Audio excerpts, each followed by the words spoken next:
전국의 전문대 학생 여러분, 그리고 각 분야에서 활약 중인 선배님들, 우리 대한민국은 이승만 대통령의 자유민주주의 건국 이념을 뿌리로 건국되어 6.25 전쟁 속 매우 많은 국민의 희생을 통하여 자유민주주의를 지켜냈고, 박정희 대통령의 산업화 정책과 한강의 기적을 통해 세계에서 가장 가난한 나라에서 국력 6위, 제조업 5위의 강국이 되었습니다.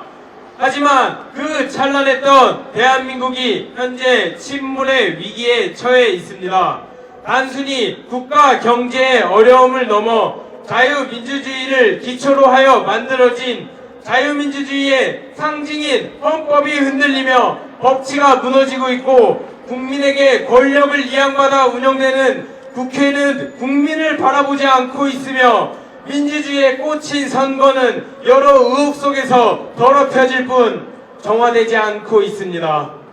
또한 국가를 운영하는 행정부는 심각한 공백 상태에 있습니다. 대통령, 국무총리, 법무부 장관은 야당의 탄핵 난발로 직무가 정지되었고, 행정안전부 장관과 국방부 장관 또한 공석이며 여러 군 수뇌부가 파면되어 큰 혼란을 겪고 있습니다. 이 상황에서 적국의 침략이 발생한다면 우리의 국토와 국민의 안전을 보장할 수 있을지 의문이 듭니다. 이와 같은 혼란 속에서 국가 사회의 발전에 필요한 전문 직업인을 양성하는 것을 목적으로 하는 전문대학교의 학생이자 현장의 최일선에서 국가 발전을 위해 묵묵히 헌신하게 될 종사자로서 이 상황을 자시할 수 없었습니다. 우리의 손으로 기울어가는 나라를 다시 바로 세워야 합니다.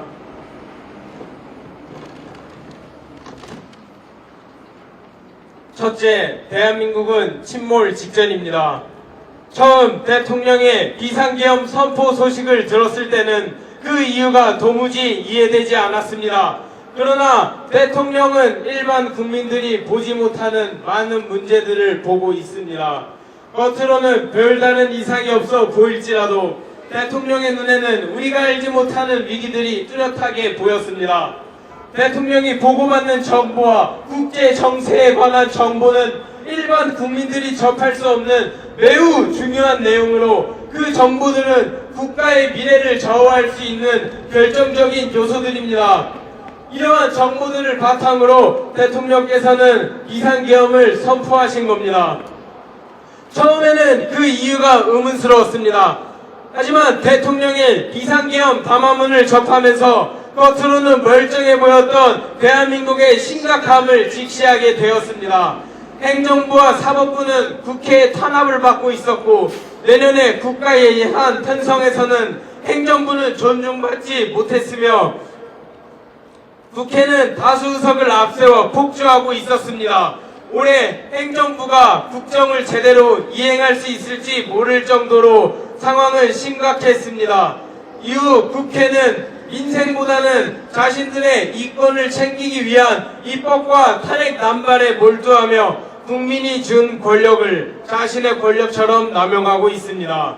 이러한 재앙적인 국회를 견제할 수 있는 유일한 존재는 대통령뿐이며, 그렇게 우리는 반드시 탄핵 인용을 막아야 한다 생각했습니다. 둘째, 더불어민주당은 약자를 위하지 않았습니다.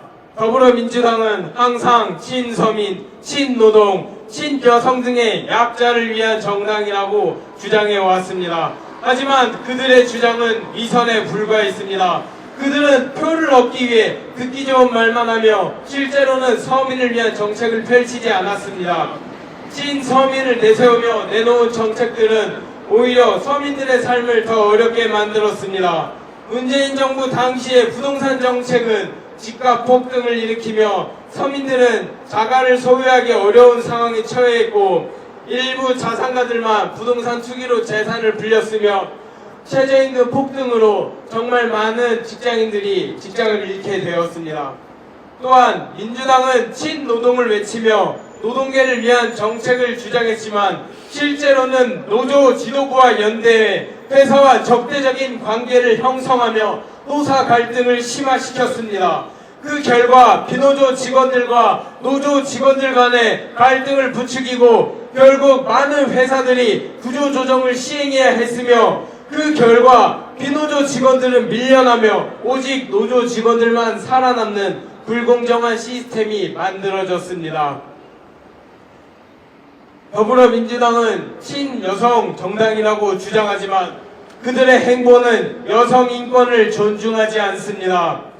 2021년 지방선거 당시 서울시장과 부산시장은 부하 직원을 성폭행한 혐의로 물러나면서 민주당은 해당 지역구에 공천을 할 수 없었습니다. 하지만 그들은 당명을 바꿔가면서까지 후보를 공천하였고 이는 더불어민주당에게 여성 인권보다는 지역구 후보 공천이 더 중요하다는 의사 표현이었습니다.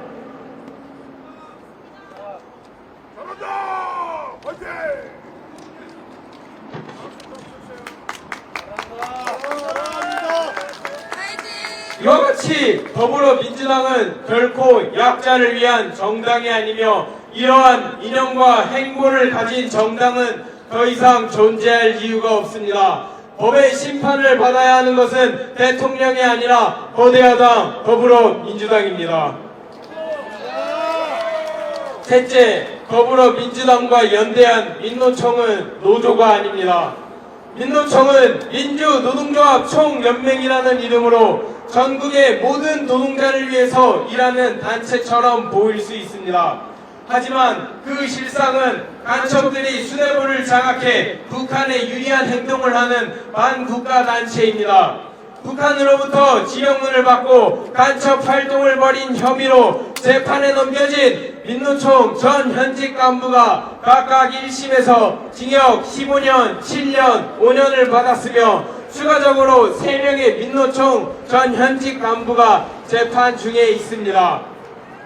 또한 아래는 헌재에서 증거로 제출된 실제 민노총이 받은 북한 지령입니다. 첫째, 기아차 화성공장과 광주공장을 장악하라. 둘째, 화성, 평택 지역의 군사시설 자료를 수집하라. 셋째, 집권여당과 정부에 강경 대응하고 자유한국당 해산운동에 합세하라. 넷째, 민준당 울산 동구 지역구 사수를 지원해라.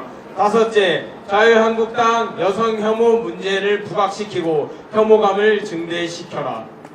이 정도만 보아도 민노총은 반국가 세력이며 북한의 이득을 위해 노동자라는 이득을 빌려 국가의 이익을 해치고 반국가 행위를 하는 여적단체라는 것을 알 수 있습니다.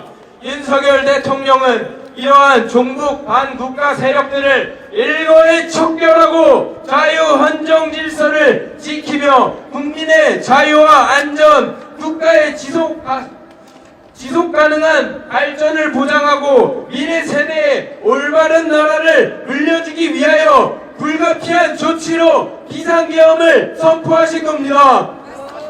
이러한 반국가 세력 민노총과 거대 야당 더불어민주당은 탄핵 찬성 집회에서 목소리를 내고 있습니다. 이것만 보아도 누가 내란이고 여적단체인지 자명하지 않습니까? 어떤 한 방송사는 그럽니다. 내란죄의 최대의 형량은 사형입니다. 이런 식으로 말했는데 그럼 제가 말합니다. 여적죄는 형량이 사형밖에 없습니다. 이 시국선언에 동의하며 서명해 주신 전국의 78개 전문대학 213명의 학생으로 말합니다. 탄핵을 기각 또는 각하하십시오. 감사합니다.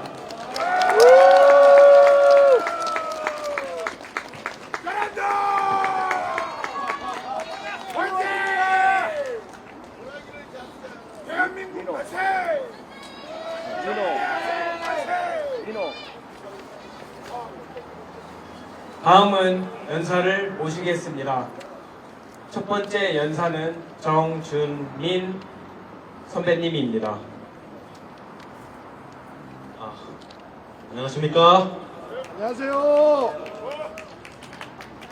저는 전문대학생 2호 학번 정준민이라고 합니다. 옆에서 선배님이라고 하셨는데 제가 이래 보여도 이제 20살입니다. 20살! 20살! 네. 가보겠습니다. 우리 전국의 모든 전문대학생 여러분들은 이 대한민국에서 가장 파렴치한 그리고 폐륜적인 전교조의 교육에서 막 벗어날 시기입니다. 맞습니다! 그렇게 사회로 나아갈 시기입니다. 대부분의 청년들은 좌파가 뭔지, 우파가 뭔지, 더불어민주당이 뭔지, 국민의힘이 뭔지 잘 알지 못한 채로 언론 노조를 위세로 하는 좌익 언론과 내각제 세력에 기생하는 어영 언론들이 던져주는 정보를 받으며 생활합니다. 우리는 오늘 이 시국 선언으로 그들과의 단절을 선포합니다. 지난 1월 23일 헌재는 이진숙 방통위원장 탄핵안을 기각시켰습니다. 더불어민주당의 MBC를 지키려다 다급함이 마치 벌거벗은 것 마냥 훤히 드러나 보이는 그런 탄핵이었습니다. 도대체 무엇이 두려워서 그러십니까? MBC가 정상화되고 언론 노조가 사라지면 더불어민주당이 사라지기라도 합니까?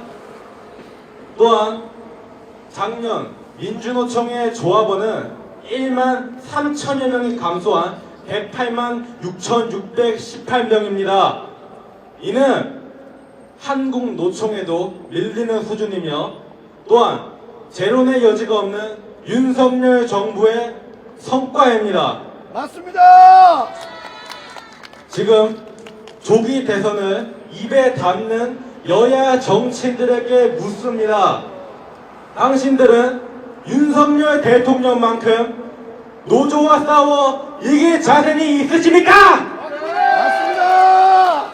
국민의힘은 항상 더불어민주당과 싸우는 척하면서 항상 한 발 뒤로 물러나서 타협이란 이름 아래 무릎을 꿇어오지 않으셨습니까? 맞습니다!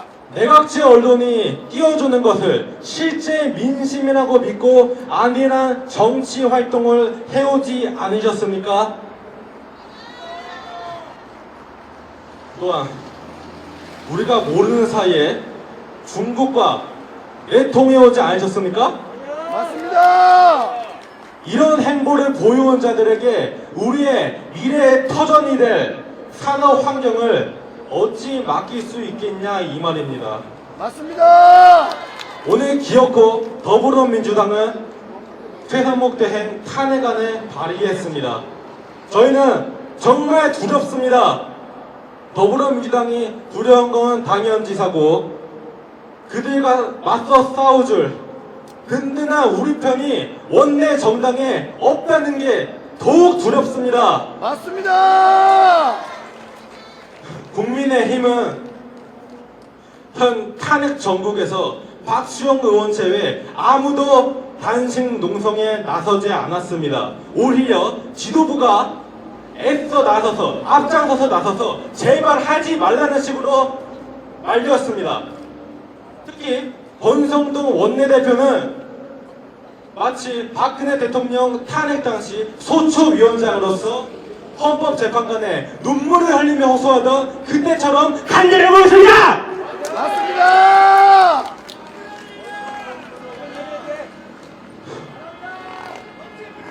반면 이재명의 행동대원들은 자진해서 곡기를 끊으며 최후의 발악을 하고 있습니다. 또한 이틀 전 이재명이 내까렸던 최상목 대행 현행범 체포 발언은 가히 충격적이었고 마치 델딸들의 폭동 전야를 암시하는 듯 했습니다. 맞습니다! 저는 이 상황에서마저도 국민의힘의 무력감을 느꼈습니다.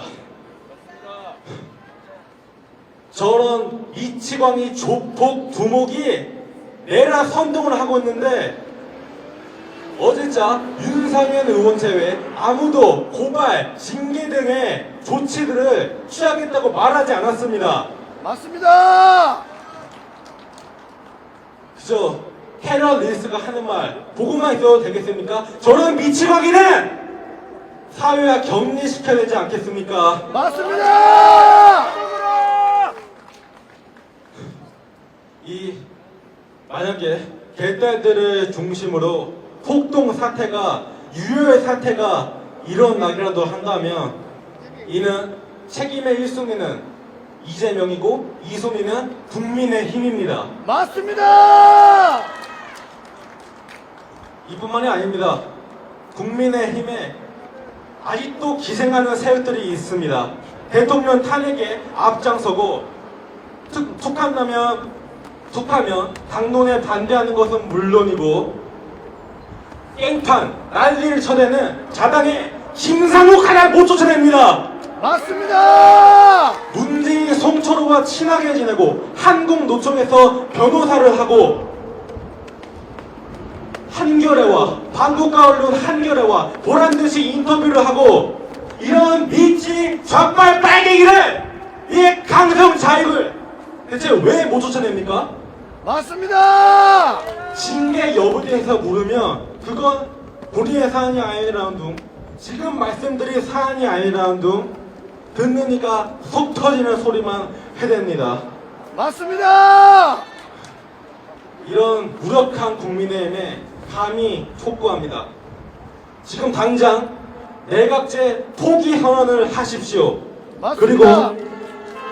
대통령 탄핵 각하 이후에 노조와의 전쟁을 제일 강령으로 선포하십시오. 당신들의 기본정책 10가지 이런 걸로는 이 풍전등원 같은 대한민국을 절대로 막을 수 없습니다.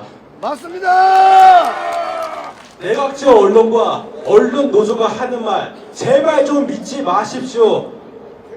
따뜻한 보수, 개혁 보수, 중도 보수 이딴 걸로 중도책에서 승리할 수 있겠단 말입니까? 그래서 중도 보수 이름 달고 하는 게 동국연대 사태 실드 치는 거예요? 국민연금 같은 거 통과시키는 거예요? 국민연금 여야 합의로 18년 만에 통과됐다고 합니다. 그게 뭐 어째서요? 국민연금 통과돼서 여야가 합의했다고요? 누가 합의했습니까? 지금은 국민연금에 대한 찬반이 오가는 시기입니다. 근데 더 내고 더 받겠다고요? 그거 누가 해서요? 지금 어제 제가 다 봤습니다. 제가 내각제 반대한 이유가 이거예요.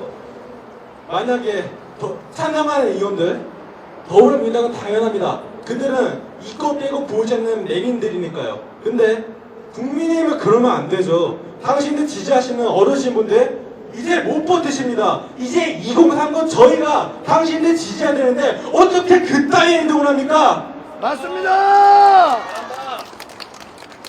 제가 국민의힘에 정말 다시 한번 호소드립니다. 호소가 아니라 이건 명령입니다. 내각제 포기 선언하십시오. 만약에 이 경고를 어기시에 당신들은 해체 수순을 넘어선 역사적 죄악으로 영원히 남게 될 것입니다. 맞습니다. 잘한다. 잘한다. 박근혜 대통령 사기 탄핵 당시에 지방에서 올라오신 어르신 4분이 그 탄핵 막아보겠다고 몸쓰시다가 세상을 떠나셨습니다. 지금 기성 언론들은 박근혜 대통령 탄핵 당시와 최근 서부지법 청년들의 분노를 마치 어딘가에서 기획되었고 누군가가 선동했다고 사기를 치고 있습니다. 정말 그렇게 생각합니까? 아닙니다. 헌재에 당부합니다. 만약에 당신들이 대통령 탄핵을 인용하거나 혹은 지금 탄핵 소추된 국무위원들 중 단 한 명이라도 인용할 시 당신들은 감당할 수 없는 국민저항권에 맞닥뜨리게 될 것입니다. 맞습니다. 그 국민저항권의 근원지가 어디냐고 물은다면 그건 당신들 기성 언론과 사법 카르텔들이 추적할 수 있는 것 따위가 아닙니다. 우리는 자유민주주의와 이 대한민국 하나 지켜보겠다는 애국심 하나로 움직입니다. 더불어민주당에 충성하는 개딸들, 민주노총에 충성하는 개딸들, 더불어민주당, 그리고 이북 괴뢰한테 충성하는 민주노총, 이들과 다르다는 말입니다. 지금 이재명 일당 독재 체제로 핵이 망측해져가는 저 더불어 내량당과 다르다는 말입니다. 마지막으로 정치권과 법조 예외 세 가지를 당부하고 마치겠습니다. 헌재 당부합니다. 당장 대통령 탄핵 포함 모든 국무위원들의 탄핵안을 각하하십시오. 맞습니다. 그리고 국회는 지금 당장 해산하십시오. 맞습니다. 마지막으로 민주노총은 처참하게 해체되어야 할 것입니다. 그렇지 않습니까? 맞습니다. 제청하겠습니다. 대통령 각하! 대통령 각하가 아니라 탄핵 각하인데 잘못 말했네요. 자, 대통령 탄핵 각하! 국회 해산! 민노총 해체! 국회 해산! 민노총 해체! 민노총 해체. 마지막으로 윤석열 대통령님의 어록을 빌리겠습니다. 우리는 사람에 충성하지 않습니다. 그저 자유민주주의와 애국심에 충성합니다. 감사합니다. 잘한다. 잘한다. 잘한다. 잘한다. 네, 원래 다음 연사가 선배님이어서 저도 헷갈려서 선배님이라 해버렸습니다. 네, 지금은 진짜로 이제 이동욱 선배님의 연설을 듣겠습니다. 선배님. 선배님. 선배님. 안녕하십니까. 저는 인하공업전문대학 1호학번 기획과 졸업생 이동욱입니다. 잘생겼다.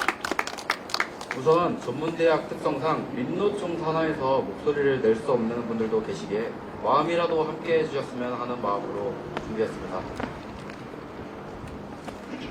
우선 제 이야기는 저는 박근혜 대통령 탄핵부터도 기성 언론의 서가 정당하다고 생각했고 문재인 대통령을 뽑았던 이력이 있습니다. 그러나 기대와는 달리 문재인 정권은 청년들에게 지옥과도 같은 5년이었습니다.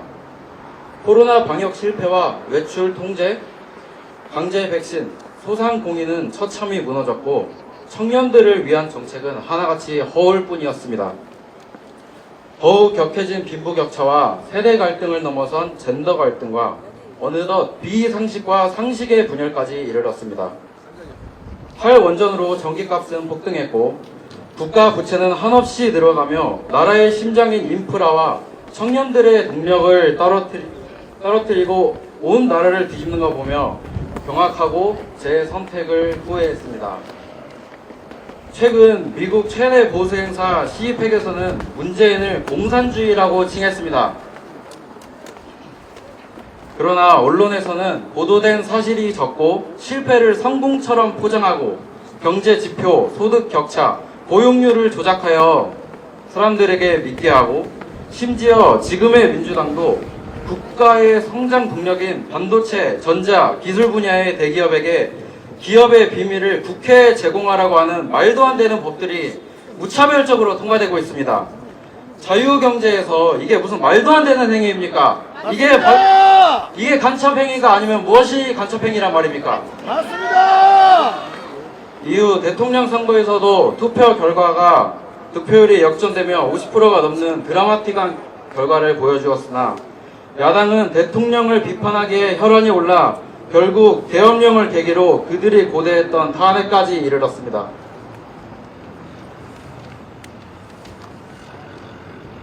제가 이 자리에 나온 이유는 지금도 많은 주변 사람들과 직장 선배, 친구들까지도 윤석열 대통령은 탄핵되어야 한다는 말을 듣습니다.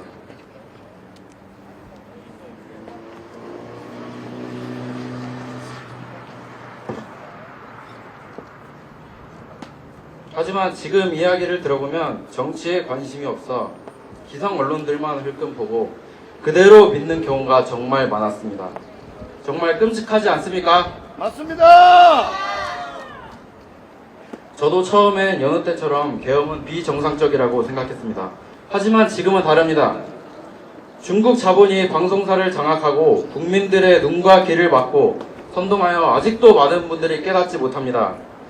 저희를 유튜브 보고 선동당한 멍청이들이라 합니다. 어려서 계엄을 모른다 합니다.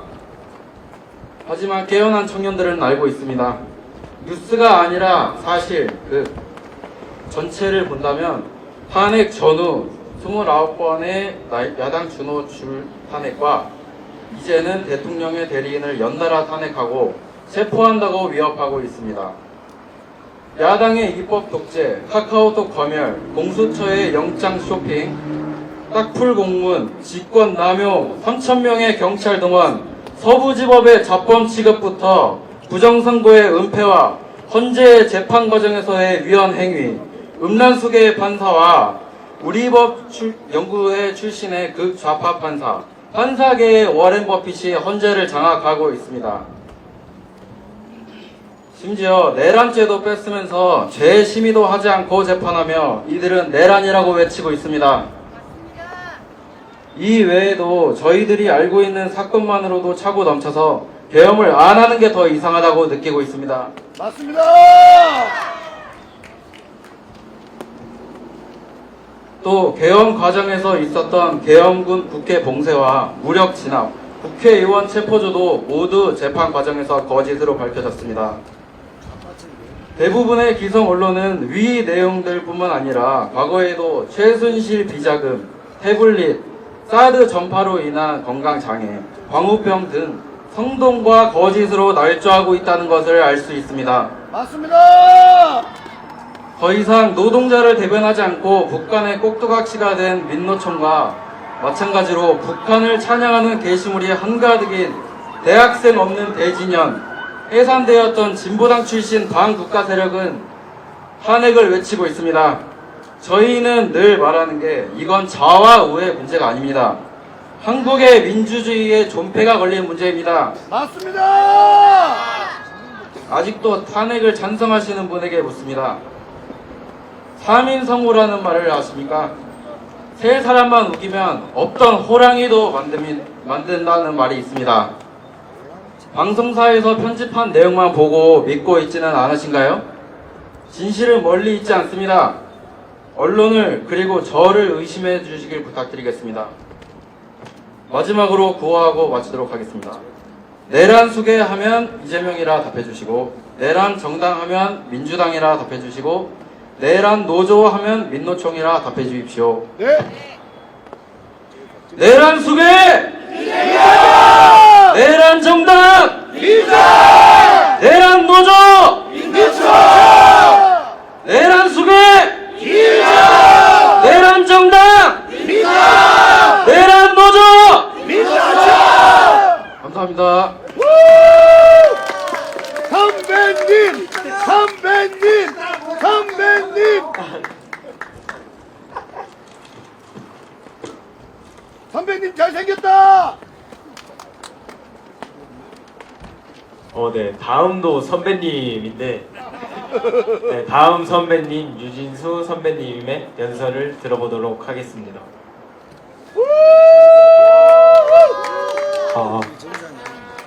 안녕하십니까. 저는 오늘 우리나라가 처한 현실을 솔직하게 말씀드리기 위해 용기를 내 이 자리에 섰습니다. 짧은 시간이지만 제가 살아오면서 겪은 이야기부터 들려드리고 싶습니다. 2008년 저는 초등학생이었습니다.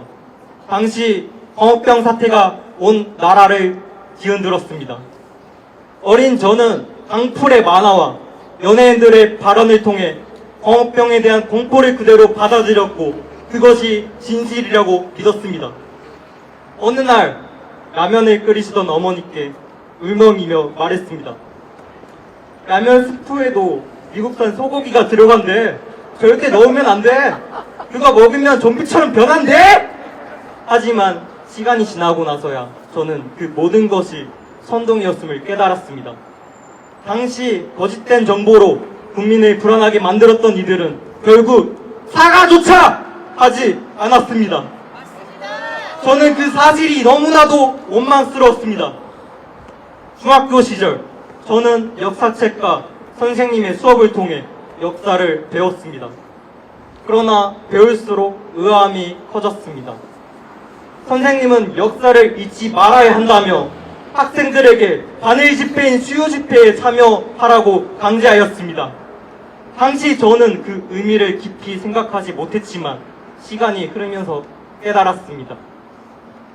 우리의 청소년기, 자아 정체성이 형성되는 가장 중요한 시기에 특정 이념을 강요하는 교육과 문화예술계에 편향된 정보가 우리를 혼란스럽게 만들고 있다는 사실을, 학교에서는 평등을 외치며 차별금지법과 페미니즘 같은 특정 이념을 강조하고 반미를 외치며 미군 철수를 주장하며 환경을 면목으로 오염수 문제를 가장하며 불안을 조성합니다. 그리고 역사를 왜곡하여 이승만, 박정희, 전두환 대통령을 악마로 만들고 대한민국 발전의 역사마저 지우려 합니다. 최근에는 박정희 대통령을 암살한 김재규의 재심까지 추진되고 있습니다. 심지어 소송 대리인은 우리법 연구회, 국제인권법 연구회 출신 헌법재판관 이미선의 동생 이상희 변호사가 포함되어 있으며, 이상희 변호사는 윤석열 퇴진 특위 부위원장을 맡고 있으며 정의기억연대 이사이기도 했습니다. 정의기억연대는 반일 선동을 부추기기 위해 수요 집회를 열고 그저 위안부 할머니를 하나의 도구로 사용한 거에 모자라 기부금까지 빼돌린 여성 인권 단체입니다.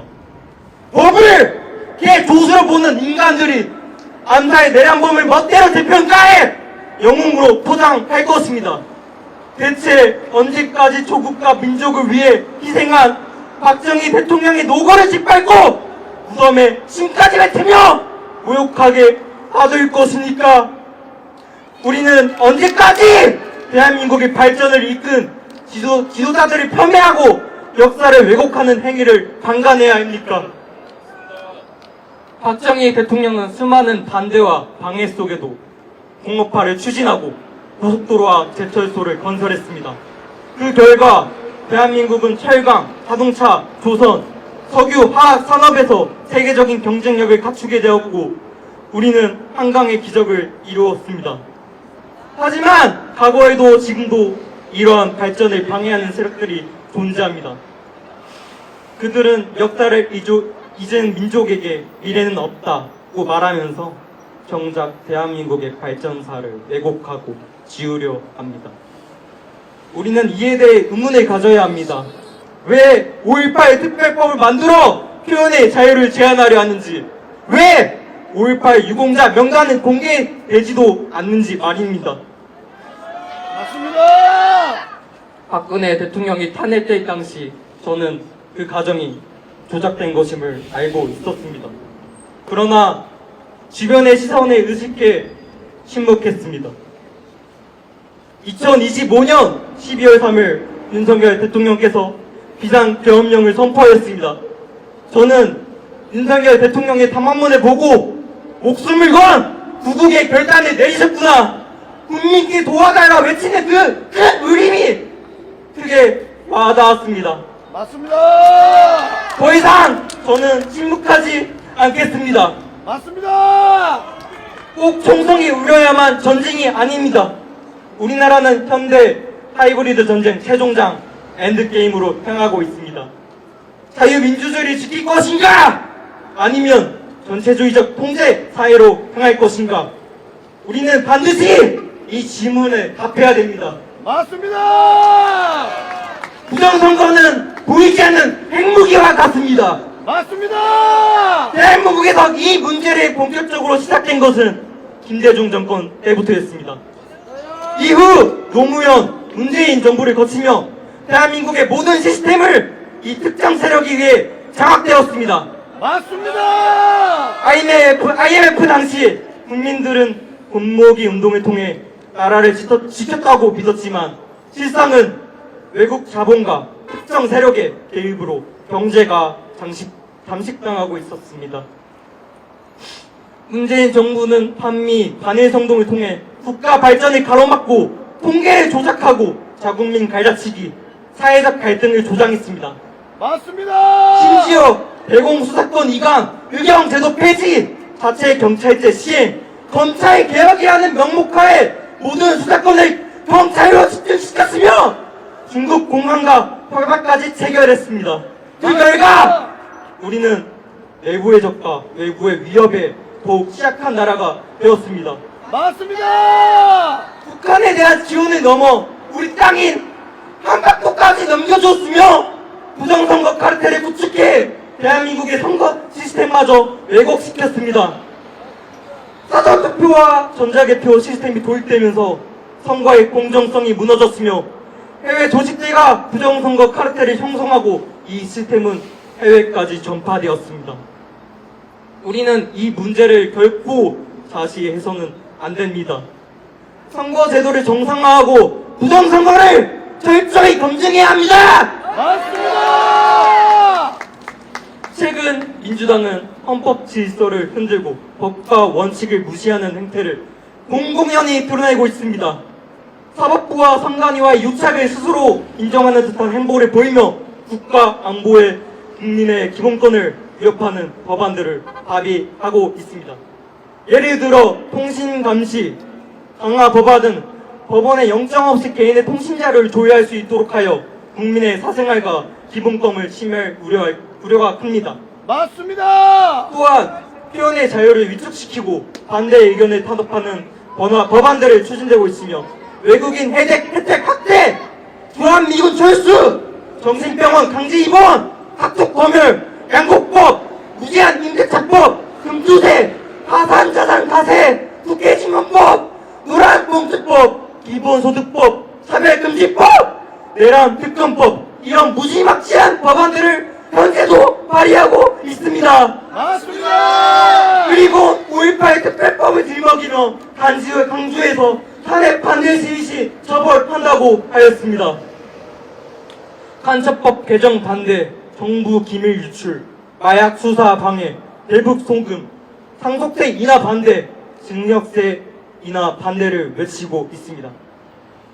심지어 민주당에 반대되는 의견을 고발하는 민주파출소는 중국 공안을 모티브한 것입니다. 이재명은 만약 임명에 대한 계획이 틀어졌는지 최상목 대행에게 몸조심하라 협박하고 있습니다. 민주당은 오늘 오후 최상목 권한대행 탄핵 소추안을 발의했습니다. 선거의 공정성을 확보하는 것은 민주주의의 근본입니다. 부정선거 카르텔은 민주당뿐만이 아닙니다.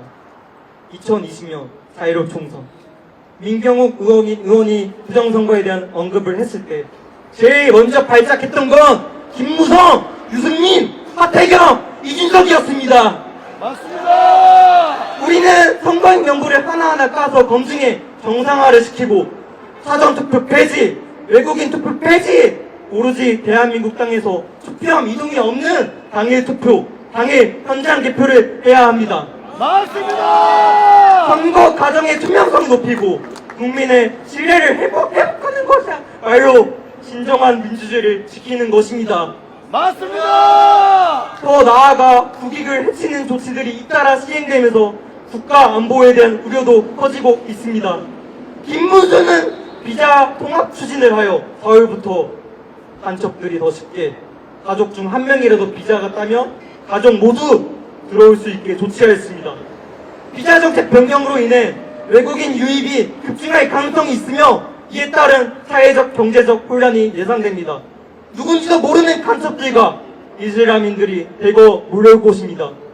이러한 정책은 철저한 검토와 국민적 합의를 거쳐야 하며 국가의 이익을 최우선으로 고려해야 합니다. 맞습니다.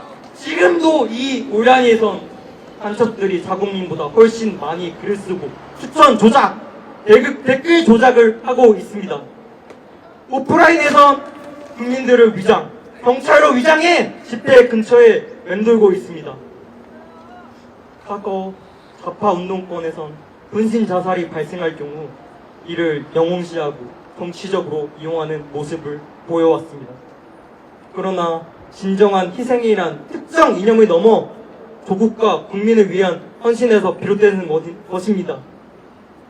간주합 6교 위에서 태극기를 휘날리셨던 고 김태건 열사님, 그리고 젊은 시절 좌파 사상을 가졌지만 진실을 깨닫고 자유민주주의의 가치를 수호하려 했던 고 권태훈 열사님, 두 분은 대한민국의 법치와 자유민주주의를 지키겠다는 강한 신념으로 희생하셨습니다. 맞습니다. 얼마나 억울하고 참담했으면 스스로 그런 극단적인 선택을 하셨겠습니까? 그러나 그들의 희생이 헛되지 않도록 우리는 그 뜻을 이어가야 합니다. 맞습니다. 조국의 자유와 미래 세대의 번영을 위해 싸워야 할 책임이 우리에게 있습니다. 맞습니다. 두 분의 숭고한 희생을 깊이 애도하며 그분들의 정신을 영원히 기억하겠습니다. 지금 대한민국에는 반국가 세력이 깊숙이 뿌리내리고 있습니다. 그러나 아직 기회가 있습니다. 악마에게 영혼을 파는 걸 멈추십시오. 잘못된 길을 걸어온 이들이 있다면 지금이라도 돌아와야 합니다. 그렇지 않다면 반드시 그에 대한 책임을 져야 할 것입니다. 맞습니다. 저는 단지 자유가 사라지고 모두가 평등하게 가난한 사회에서 살고 싶지 않을 뿐입니다. 감시받으며 배급받는 사회, 국가의 통제 아래 개인의 자유가 사라지지 않는, 자유가 사라지는 세상에서 살고 싶지 않습니다. 윤석열 대통령의 결단이 없었다면 우리는 서서히 자유를 잃어가며 현실을 깨닫지 못한 채 무너져 갔을지도 모릅니다. 미국의 일론 머스크가 트위터를 인수한 이유를 아십니까? 미국 또한 언론과 다양한 분야가 특정 세력에 의해 장악되었기 때문입니다. 부정선거로 당선된 바이든 정부 역시 문재인 정부와 같은 길을 걸어가고 있었습니다. 유럽, 캐나다 역시 마찬가지입니다. 그러나 트럼프 대통령은 이에 맞서 싸우겠다고 선언했습니다. 대한민국도 마찬가지입니다. 윤석열 대통령이 하루빨리 복귀하여 국내 반국가 세력을 일거이 쫓겨내야 합니다. 우리는 몇십 년의 전쟁 끝 엔드게임인 이 싸움에서 반드시 승리해야 합니다. 맞습니다. 자유를 잃고 나라를 잃지 않기 위해 끝까지 싸울 것입니다. 맞습니다. 싸우자! 싸우자. 이기자! 이기자. 선배님, 선배님, 선배님. 네, 제가 연사를 받을 때도 이제 극내향인이라 정말 힘듭니다라고 물어보셨었는데 그럼 다 쏟아내 주세요라고 말하고 이렇게 멋진 연설을 해주셔서 다시 한 번 더 박수 부탁드리겠습니다.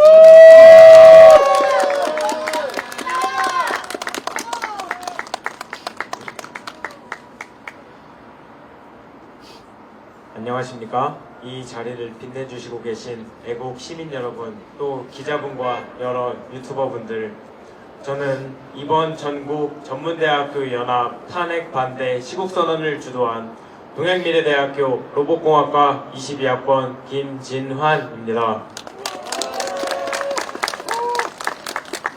먼저 사죄의 말씀을 드립니다. 전문대학교의 시국선언이 많이 늦었습니다. 산업 현장의 최전선에서 국가 발전의 토대를 마련해야 할 전문대가 이제야 일어나서 정말 죄송합니다. 저는 학교에서 시국선언을 하기 위해 정말 많이 노력했습니다. 하지만 도저히 인원이 모이지 않았고 제 글에 달린 댓글의 대부분은 너 그래서 금속노조랑 싸울 자신 있었냐? 이런 내용이었습니다. 그렇게 저는 시국선언을 포기해야 하나 정말 많이 고민했습니다. 그러나 저번 주 민노총의 총 걸기를 보았습니다. 그들은 더 이상 한 기업의 여러 기업의 근로자 단체라 보기 어려웠습니다. 오히려 정치적 이익 집단처럼 보였습니다. 그렇기에 저는 더 이상 두고 볼 수 없다 판단했습니다. 미래의 산업 현장의 역군이 될 전문 대학생이 저런 정치적 이익 집단의 하수인이 될 수 없다 생각했습니다. 맞습니다! 그래서 저는 전국 전문대 연합 탄핵 반대 시국 선언을 준비했고 많은 도움을 받아 현재 개최까지 이뤄냈습니다. 이 시간을 빌어 저에게 정말 많은 도움을 주신 분들께 감사와 존경의 말씀을 드립니다.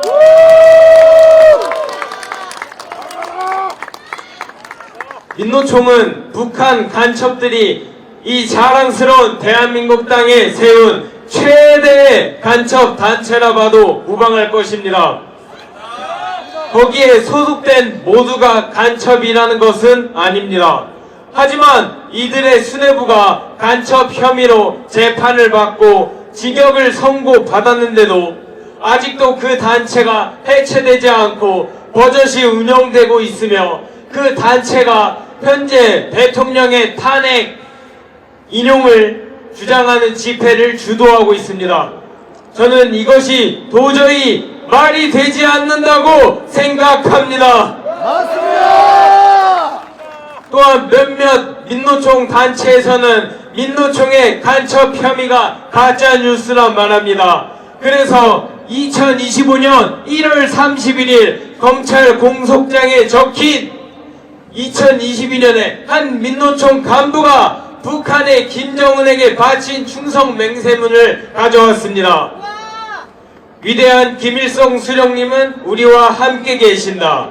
우리 당의 김일성, 김정일 주의 사상 따라 계속 혁신, 계속 전진하자.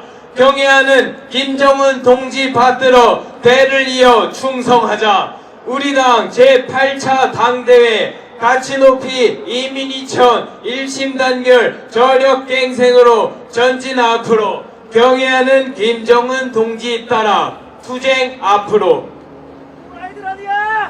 이것이 민노총 간부가 검찰 공소장에 직접 자기가 충성 맹세했다고 적혔으며 이것이 이 공소장을 기준으로 기소까지 되었습니다. 이것을 보고도 민노총의 간부가 간첩이라는 것이 가짜 뉴스입니까? 아닙니다!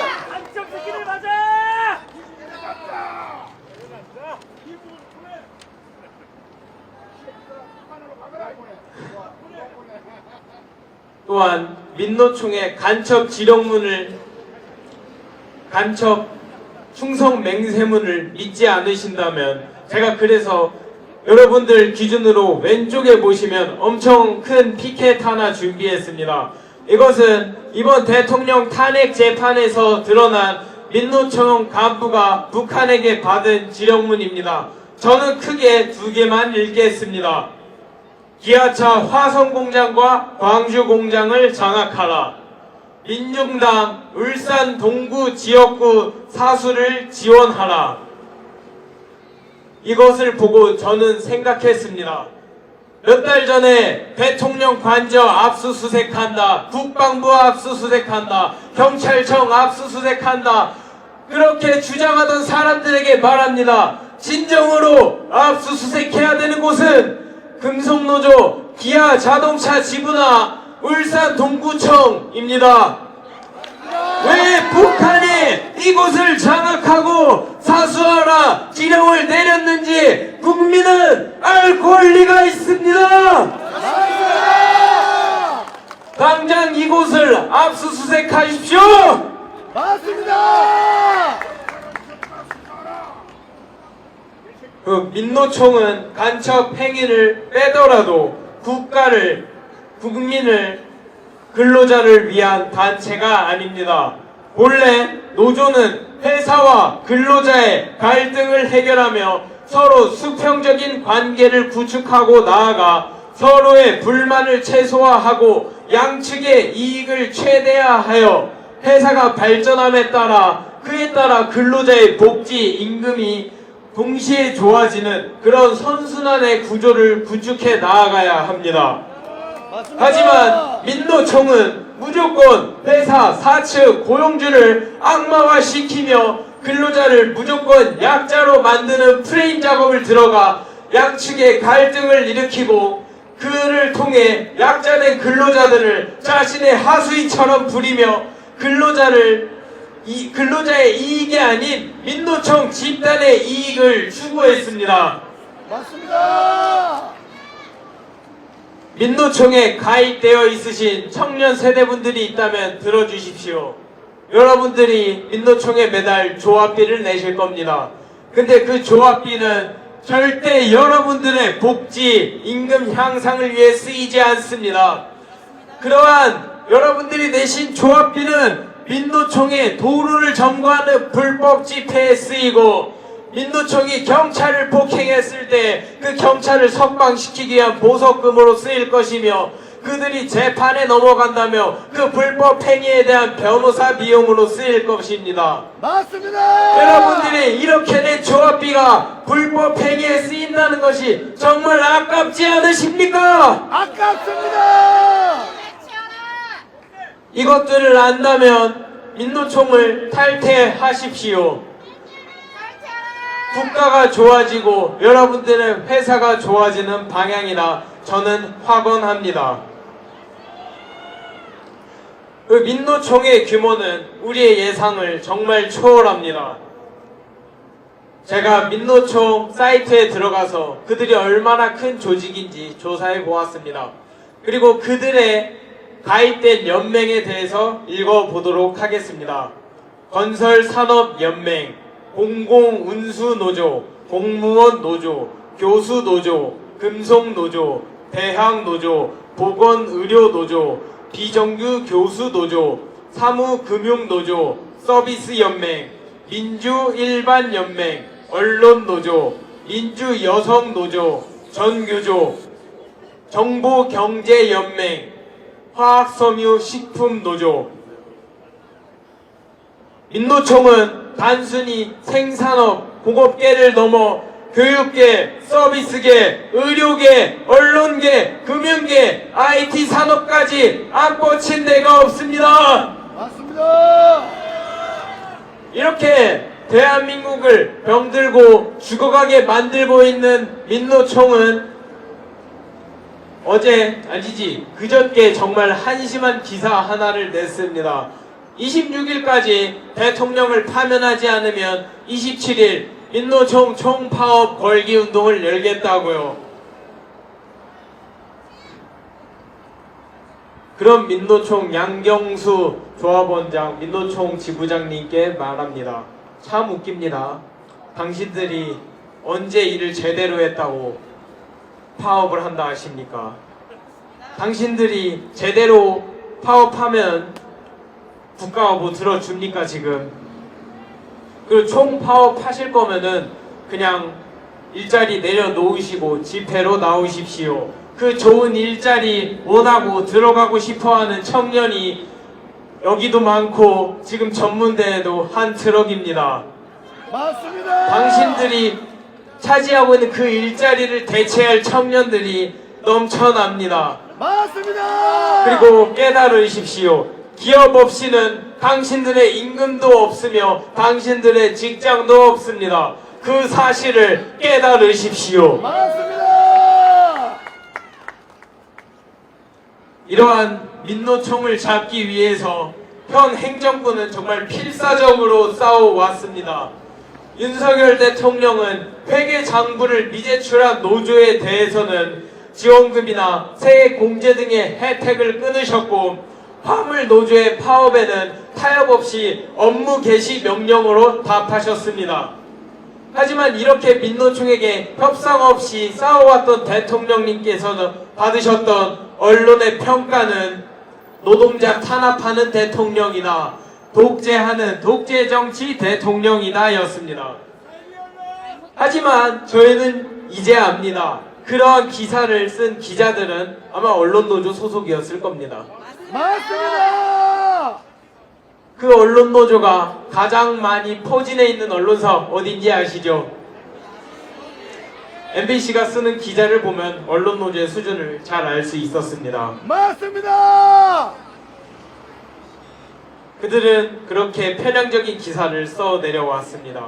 그리고 이러한 간첩과 반국가 행위를 하는 집단을 행정부만의 노력으로 뿌리 뽑기에는 우리나라는 삼권 분립의 나라이기 때문에 불가능합니다.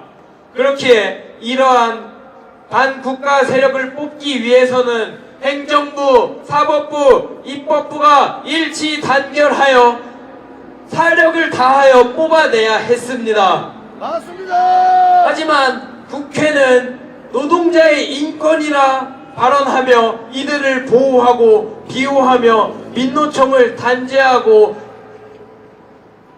견제할 법안을 만들지 않았으며 사법부는 지속적인 재판 지연을 통해 간첩 행위를 한 민노총에 구속기간을 넘겨서 버젓이 사회에 돌아다니게 만들었습니다.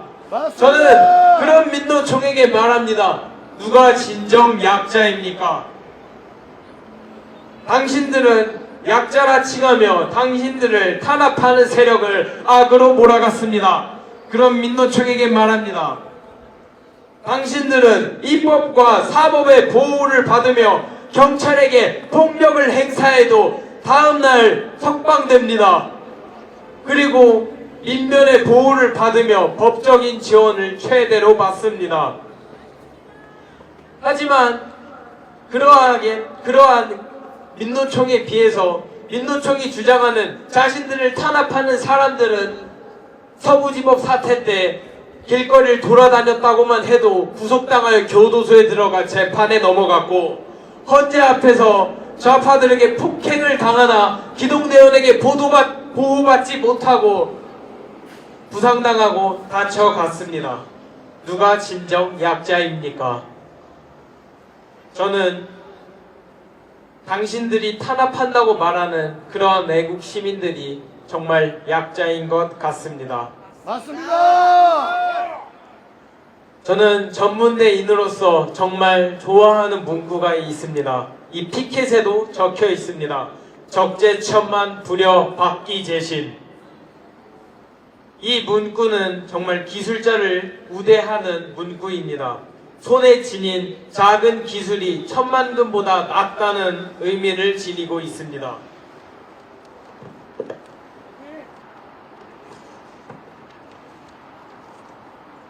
저는 고등학생 때부터 기술이 정말 좋아서 기술을 배웠으며 더 심오한 기술을 배우고 싶어서 현재 전문대에 와서 더 많은 기술들을 접하고 배우고 숙달하고 있습니다.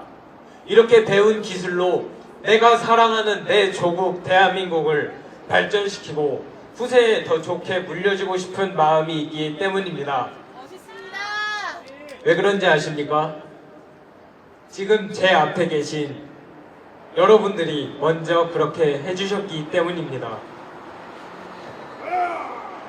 6.25 전쟁에서 공산주의에 맞서 자유민주주의를 지켜주셨고 국가 발전에 자금을 마련하기 위해서 독일의 광부로서 간호사로서 일하시고 미국 무기와 원조를 받기 위해서 그리고 도움받아서 자유민주주의를 지켰던 것처럼 다른 나라의 자유민주주의를 지키기 위해서 베트남에 파병을 가서 공산주의와 싸워주셨고 나라가 어려울 때는 자신의 모든 집에 있는 금을 팔아서 나라 경제를 다시 부흥시켜 주셨고 북한이 불법으로 NLL을 침범했을 때는 배가 침몰하는 한이 있더라도 방아쇠를 잡으면서 북한 함정을 막아주셨고 연평도에 포격전이 일어났을 때는 시민들을 살리기 위해 해병대원들은 희생하며 후퇴 없이 응전하였습니다. 맞습니다. 그렇게 여러분들이 지금까지 자유 대한민국을 공산주의로부터 지켜주셨고 이 나라를 공산주의 나라가 넘보지 못할 격차로 만들어 주셨습니다. 맞습니다. 그렇기 때문에 저도 당연히 그래야겠다는 생각밖에 하지 않았습니다. 멋지다. 하지만 지금 이 현 시국을 보면 제가 손에 쥔 이 작은 기술은 국가 발전을 위해 쓰이지 못할 것 같습니다.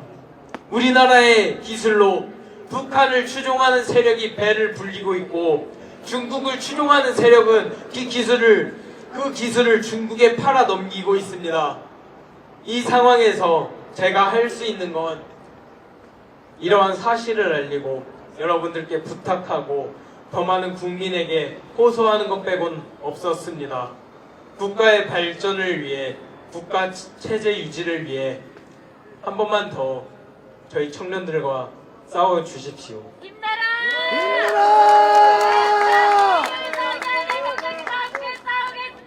저희가 너무 늦게 깨달았습니다. 죄송합니다. 괜찮아! 괜찮아! 괜찮아! 그리고 이 상황을 바꿀 수 있는 것은 우리와 뜻을 함께하는 국민뿐이라고. 괜찮아! 괜찮아! 그래서 여러분들을 믿고 이 전문대생들을 믿고 이 시국선언을 주최하게 되었습니다. 제가 자유대한민국 하면은 지키자 해주십시오. 자유대한민국! 지키자! 자유대한민국! 지키자! 감사합니다!